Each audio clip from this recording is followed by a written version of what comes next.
Is your SEO strategy in need of a boost following the recent craziness of the pandemic? If you're an online business, your SEO strategy will play a major role in your success. It's a vital key in any business's inbound marketing strategy, so it's important to understand the basics or hire an SEO strategy agency to assist you. Meanwhile, sit back and relax as I let you in on 6 tips to boost your SEO marketing for the rest of 2020 and beyond.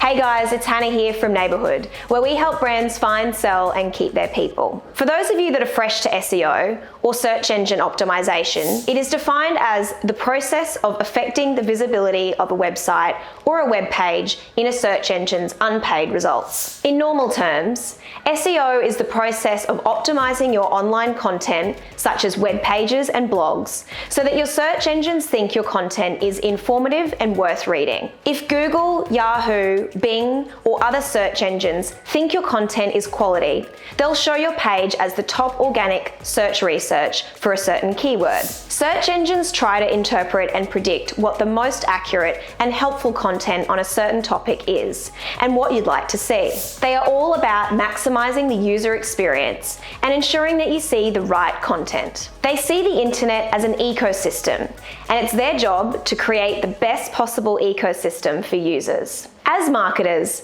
we know that the world of SEO and digital marketing is always changing, and what you thought was right today may not be as effective tomorrow. That's just because search engines are always updating what makes for good content, making it super important to keep on top of all the trends, tips, and best practices for SEO marketing. By sticking to these 6 simple and latest tips, you're putting yourself in the best position to rank better on Google for the rest of 2020. So tip 1, have the end user in mind. Back in 2015, Google announced RankBrain, a core component of Google's algorithm, which uses machine learning or AI to decide how it will show results for the user. RankBrain applies possible factors such as the location of the searcher, search trends, or past search history in order to determine the searcher's true intent. It will look at past interactions with websites to determine how to rank pages. For example, if a page has a high bounce rate and low session time with users quickly leaving the page as quickly as they landed, Google will think this page might not be as quality, so that page's ranking could suffer. If a user clicks a result and spends a lot of time on that page, Google will interpret this as a valuable page, and in turn, it will rank it higher. The key factors for a great user experience are page load speed, content relevance, web design, and usability. When designing pages and content, forget you're the business for a moment and put yourself in the shoes of the user.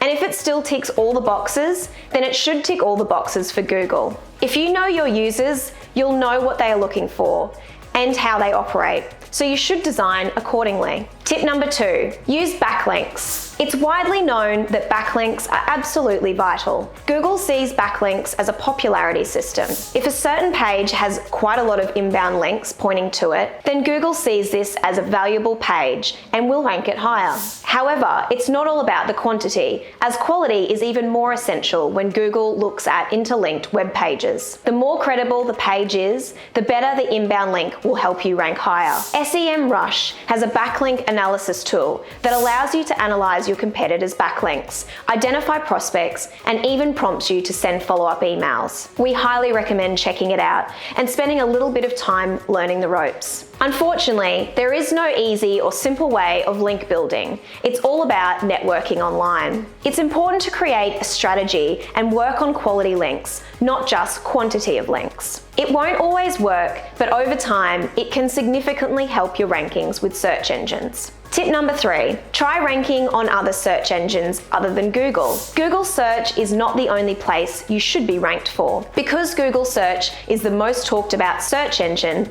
mainly due to its size and capabilities, we often miss the other platforms out there that's up for grabs for ranking. If you have an app, you'll want to try and rank on iTunes or Android app stores. If you've got a podcast, you'll want to rank on Apple Music or Spotify. While ranking on Google is important, it's important to understand understand who your audience is and to know where they will search for your content. This will vary based on your offering and company, so do a little research on how to rank for your particular product. You need to optimize for every platform you feature on. SEO isn't just for search engines. Finding this video helpful? Be sure to subscribe and leave a like.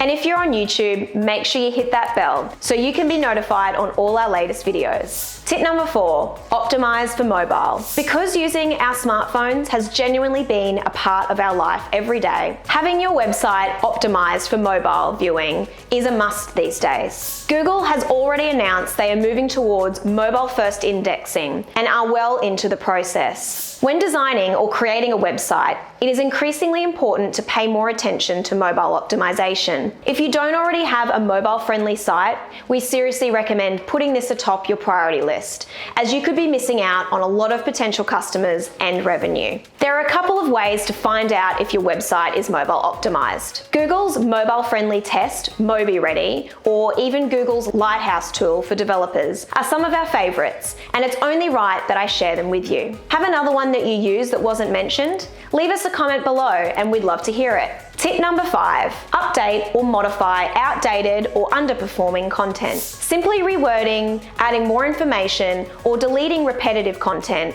could have a positive effect on your SEO. Blogs that you wrote 5 years ago probably won't be accurate anymore, or it may not serve your customers like it once did. Unless it's still driving organic content, leaving it could actually be causing a negative effect on your website rankings. Search engines don't just rank based on the accuracy of your most current content. They look at your entire website each and every time, so any bad blogs could have a negative effect. Search engines love fresh content, and simply updating them with the latest information could be the refresh your page needs. And number 6, upload quality content. The accuracy and design of your content is absolutely crucial. If you are publishing content left, right, and center, but it's inaccurate or poorly designed, you'll be found out soon enough, and search engines will probably penalize you. To rank highly, you'll need to do research and develop content which has all the information relevant to those queries and key phrases you're chasing. In today's SEO landscape, those with the best information are rewarded, and those dishing out poor content will find it hard to rank in organic search results. So there you have it. 6 tips for SEO marketing strategy for the rest of 2020. Now, as we're experiencing life after the pandemic, appearing on search results as your customers are searching is a vital aspect of getting found online. Because how easily SEO marketing best practices can change, implementing these tips right away ensures that your business SEO efforts won't go in vain. If you found this video helpful, then feel free to share it with someone you know that needs a hand with SEO. You can also subscribe to our blog, where you'll find a bunch more tools, tips, and templates to help you find, sell, and keep your people, just like Neighborhood does. So that's it from me. Happy marketing.